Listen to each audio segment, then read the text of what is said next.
आपल्या भारत देशाचे भारत सरकारचे केंद्रीय गृह तथा सहकार मंत्री आदरणीय अमितजी शाह साहेब, कार्यक्रमाचे अध्यक्ष आपल्या राज्याचे लोकप्रिय मुख्यमंत्री देवेंद्रजी फडणवीस, उपमुख्यमंत्री माननीय एकनाथरावजी शिंदे, केंद्रीय राज्यमंत्री मुरलीधरजी मोहोळ, मंत्रिमंडळातील आमचे सहकारी चंद्रशेखर बावनकुळेजी, पंकजाताई मुंडे, बाबासाहेब पाटील, गिरीशजी महाजन, जयकुमार गोरे, तसंच रवींद्रजी चव्हाण, अण्णासाहेब मस्के पाटील, अहिल्यानगर जिल्ह्यातून आपल्या सर्वांचं प्रतिनिधित्व करत असणारे विधिमंडळातील सर्वच उपस्थित असणारे मान्यवर सदस्य, ज्यांच्या विनंतीला मान देऊन आपण सगळेजण ह्या कार्यक्रमाच्या करता एकत्र जमलोय, ते राधाकृष्ण विखे पाटील साहेब, डॉक्टर राजेंद्र विखे पाटील साहेब, डॉक्टर सुजय विखे पाटील, सौभाग्यवती शालिनीताई पाटील, सर्व माझ्या प्रवरानगर परिसरातून आणि ह्या सगळ्या पंचकृषीतून आलेले माझ्या लाडक्या बहिणी, माझे सगळे बांधव, सगळे माझे शेतकरी, सगळे वडीलधारी, माझ्या मायमाऊली, पत्रकार मित्र आणि आमच्या तरुण सहकाऱ्यांनो, मी सुरुवातीलाच युगपुरुष छत्रपती शिवाजी महाराज, डॉक्टर बाबासाहेब आंबेडकर, महात्मा ज्योतिराव फुले, राजश्री शाहू महाराज, पुण्यश्लोक अहिल्यादेवी होळकर या सगळ्या महान विभूतींना विनम्र अशा प्रकारचं अभिवादन करतो. आपल्या देशातले राज्यातले सहकार चळवळीचे जनक पद्मश्री डॉक्टर विखे पाटील साहेब आणि लोकनेते डॉक्टर बाळासाहेब विखे पाटील साहेब यांच्या पूर्णाकृती पुतळ्याच्या अनावरण कार्यक्रमाच्या निमित्तानं आपण आम्हाला सर्वांना बोलवलं, त्याबद्दल सुरुवातीलाच राधाकृष्ण विखे पाटील साहेबांना आणि त्यांच्या संपूर्ण टीमला मी मनापासून धन्यवाद देतो, मनापासून आभार मानतो. तसाच पद्मश्री डॉक्टर विखे पाटील साहेब आणि लोकनेते डॉक्टर बाळासाहेब विखे पाटील साहेबांच्या स्मृतीला देखील, त्यांच्या कार्याला देखील वंदन करतो.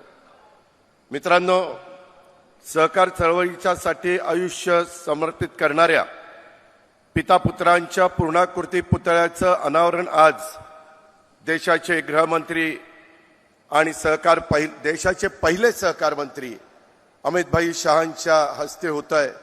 हा खरं तर एक दुग्ध शर्करा योग म्हटलं तर काही वावगं ठरणार नाही. आजपर्यंत प्रवरा आणि प्रवराच्या परिसरामध्ये जे जे काही कार्यक्रम झाले त्याच्यातले अतिशय महत्वाचे कार्यक्रम वेगवेगळे होऊन गेलेले आहेत. त्याचे अनेक जण इथं साक्षीदार आहात, परंतु त्याच्यामध्ये आज इतिहासामध्ये पण नोंद केली जाईल अशा प्रकारचा महत्वाचा कार्यक्रम आज आपल्या सर्वांच्या साक्षीनं होतोय आणि तुम्ही त्याचे साक्षीदार होताय, हे देखील फार तितकंच महत्वाचं आहे. सरकारच्या सहकाराच्या प्रवासाला एक नवी दिशा देणारा हा एक अनमोल क्षण आहे असं माझं मत आहे. कारण डॉक्टर पद्मश्री विखे पाटील साहेबांनी प्रवरानगरच्या माळावर आशिया खंडातला पहिला सहकारी साखर कारखाना उभा केला आणि त्यामुळं महाराष्ट्रासह देशातल्या सर्व सहकारी साखर कारखानदारीला नवी दिशा मिळाली. महाराष्ट्र खऱ्या अर्थाने समृद्ध झाला, ग्रामीण भाग उजळला, शेतकऱ्यांच्या घामाला योग्य दाम मिळायला लागला आणि त्यांच्या कुटुंबाला एक आत्मसन्मान मिळायला लागला.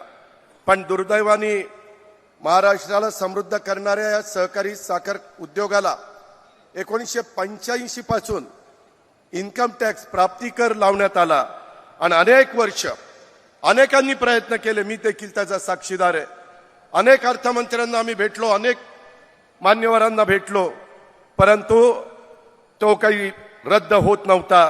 राज्यातल्या साखर उद्योग आणि ऊस उत्पादक शेतकरी आणि त्यांच्यावर अवलंबून असणारा हा समाजातला मोठा वर्ग ह्यामुळे अडचणीत आला होता. मात्र ह्या देशाचे पहिले सहकार मंत्री म्हणून ज्यांची ओळख आहे ते अमितभाई शहांनी या प्रश्नाची गांभीर्याने दखल घेतली आणि तातडीनं साखर कारखान्यांना प्राप्ती कर रद्द करण्याचा ऐतिहासिक निर्णय घेतला.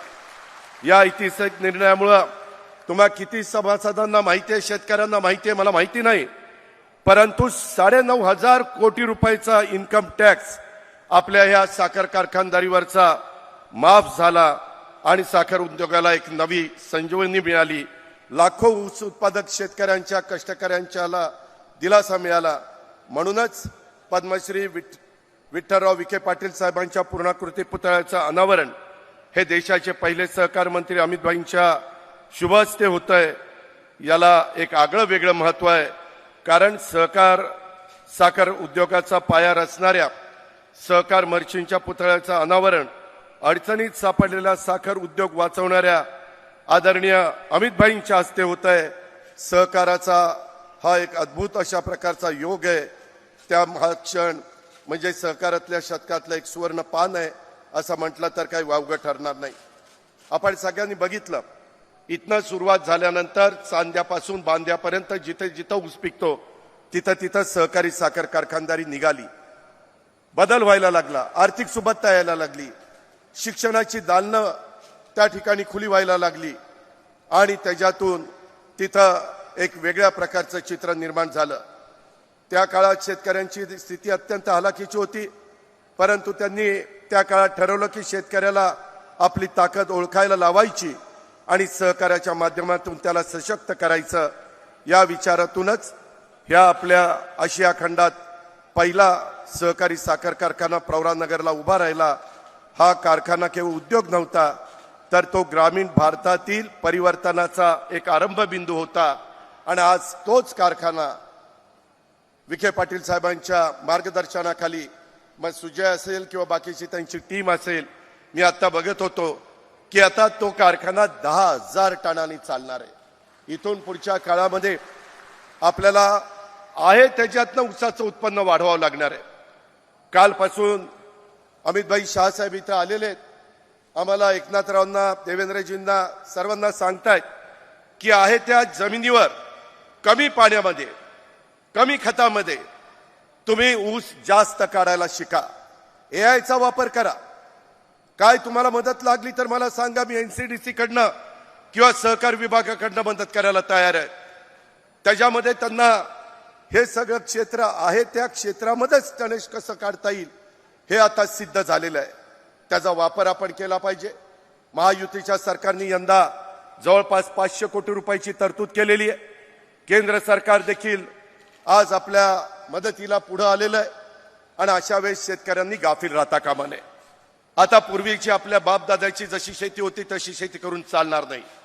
नवीन तंत्रज्ञान जे आलेलं आहे त्याचा स्वीकार करावाच लागेल.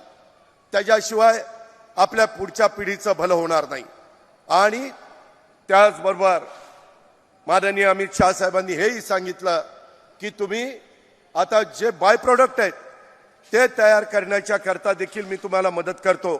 काही कारखाने आपण या देशातले निवडू, महाराष्ट्रातले पण काही सहकारी साखर कारखाने निवडू आणि त्याच्यातून काय काय आपण नवीन प्रोडक्ट तयार करून माझ्या शेतकऱ्याला जास्तीत जास्त भाव देता येईल अशा प्रकारचा प्रयत्न पंतप्रधान नरेंद्र मोदी साहेबांच्या मार्गदर्शनाखाली, नेतृत्वाखाली आज केंद्राचा पण चाललेला आहे. राज्य पण त्याच रस्त्याने जाण्याचा प्रयत्न करत आहे. मला आपल्याला सगळ्यांना अतिशय सांगायला आनंद वाटतो. MSP आजपर्यंत एवढे राज्यकर्ते झाले, परंतु कधी कधी आमच्या साखरेचे भाव पार 18, 20, 2100 पर्यंत खाली यायचे. आता किती झालं तरी 3100च्या आत साखर विकता येत नाही आणि त्याच्यामुळे आज साखरेचे भाव 3800 रुपये, 3900 रुपये मिळायला लागलेले आहेत. त्याच्यात अजून कोजनची भर पडतीये, त्याच्यात अजून इथेनॉलची भर पडतीये, त्याच्यात अजूनही इतर बाय प्रॉडक्टची भर पडतीये. आजचा आपला कार्यक्रम झाल्यानंतर आम्ही तिकडं संजीवनी सहकारी साखर कारखान्यावर जाणार आहे. तिथं पण अशाच प्रकारचं बाय प्रोडक्टचं उद्घाटन करणार आहे. माझी आपल्याला सगळ्यांना विनंती आहे, निवडणुका आल्यानंतर काय राजकारण करायचं असेल ते करा, परंतु एकदा निवडणुका संपल्यानंतर कोण खऱ्या अर्थाने शेतकऱ्याला मदत करतंय, आज माझ्या महाराष्ट्रातल्या पूरग्रस्त भागाला मदत करतंय. कालच मुख्यमंत्र्यांच्या बरोबर मी, एकनाथराव शिंदे, मकरंद आबा आम्ही सगळे बसलो होतो. लवकरच सगळे पंचनामे आम्ही मागून घेतोय. आपल्या अहिल्यानगरच्या पण काही तालुक्यामध्ये नुकसान झालंय, महाराष्ट्रातल्या मराठवाड्यामध्ये झाले, उत्तर महाराष्ट्रात झाले, विदर्भात झाले, पश्चिम महाराष्ट्रातल्या सोलापूर जिल्ह्यात झाले, त्या माझ्या शेतकऱ्याला बळीराजाला पुन्हा ताकदीनं उभं करण्याचं काम हे महायुतीचं सरकार करतंय. कालच रात्री आम्ही अमित शहा साहेबांशी बोललो. ते म्हणाले की मला प्रस्ताव पाठवा, एकदा तुमचे पंचनामे आणि सगळं काय तुमचं नुकसान झालंय ते येऊ द्या. निश्चितपणे राज्य सरकारला केंद्र सरकार देखील मदत करेल अशा प्रकारचा सकारात्मक दृष्टिकोन हा आज केंद्राने दाखवलेला आहे. अशा बऱ्याच काही गोष्टी आपण राज्याच्या भल्याच्या करता करतोय आणि ते करत असताना आज एका गोष्टीचं कौतुक आहे की ज्यावेळेस आम्ही ह्या परिसरामध्ये आलोय त्यावेळेस पुढच्या पिढीला देखील सातत्याने स्मरण राहील की पद्मश्री डॉक्टर विठ्ठलराव एकनाथ विखे पाटलांनी आणि लोकनेते पद्मभूषण डॉक्टर बाळासाहेब विखे पाटलांचा हा पूर्णाकृती पुतळा हा जवळजवळ उभा केलेला आहे. त्यांच्या पुतळ्याकडे बघितल्यानंतर खऱ्या अर्थाने ह्या दोघांच्या दूरच्या दृष्टीतनं इथला सगळा परिसर विकसित होण्याच्या करता मदत झालेली आहे, कायापालट होण्याच्या करता मदत झाली आहे आणि त्याच्या पुढच्याच बाबतीमध्ये त्याच्यामध्ये भर घालण्याचं काम राधाकृष्ण विखे पाटील करतायत. चौथी पिढी या नात्याने सुजय विखे पाटील पण त्याच्यामध्ये लक्ष घालतायत. हे अतिशय मनाला समाधान देणारी बाब आहे. हे आपल्याला विसरता येणार नाही, हे आपल्याला नाकारता येणार नाही. सहकाराच्या या चळवळीमुळे शेतकऱ्यांच्या घरामध्ये समृद्धी आली, त्यांच्या मदतीनं शिक्षण संस्था उभ्या राहिल्या, ग्रामीण भागामध्ये लक्ष्मी बरोबरच सरस्वती देखील नांदू लागली. सहकार चळवळ अडचणीत येत असताना त्या काळामध्ये आदरणीय अमितभाईंच्या रूपानं नवा आशेचा किरण आपल्या देशाला आणि आपल्या महाराष्ट्राला मिळाला. त्यांच्या नेतृत्वाखाली केंद्र सरकारने सहकार ते समृद्धी ही संकल्पना व्यवहारात आणलेली आहे. मला दुसरे एक सांगायचं आहे, काही टॅक्स कमी करण्यात आले. आपल्या मोलॅसेसवर 28% टॅक्स होता, परंतु आदरणीय अमितभाईंच्या दूरच्या दृष्टीतनं सहकार क्षेत्रासाठी जे अनेक महत्वाचे निर्णय घेतले त्याच्यामध्ये मोलॅसेसचा टॅक्स 28%वरून 5%वर आणण्याचं देखील महत्वाचं काम त्याच्यामध्ये झालं. त्याच्यातून देशात नॅशनल कोऑपरेटिव्ह एक्सपोर्ट लिमिटेड आणि नॅशनल कोऑपरेटिव्ह ऑर्गॅनिक्स लिमिटेड आणि भारतीय बीज सहकारी समिती लिमिटेड अशा नव्या संस्था त्यांच्या नेतृत्वाखाली स्थापन करण्यात आल्यात. ही पावलं म्हणजे देशातल्या विशेषतः महाराष्ट्रातल्या सहकाराला दिलेली एक नवसंजीवनी आहे.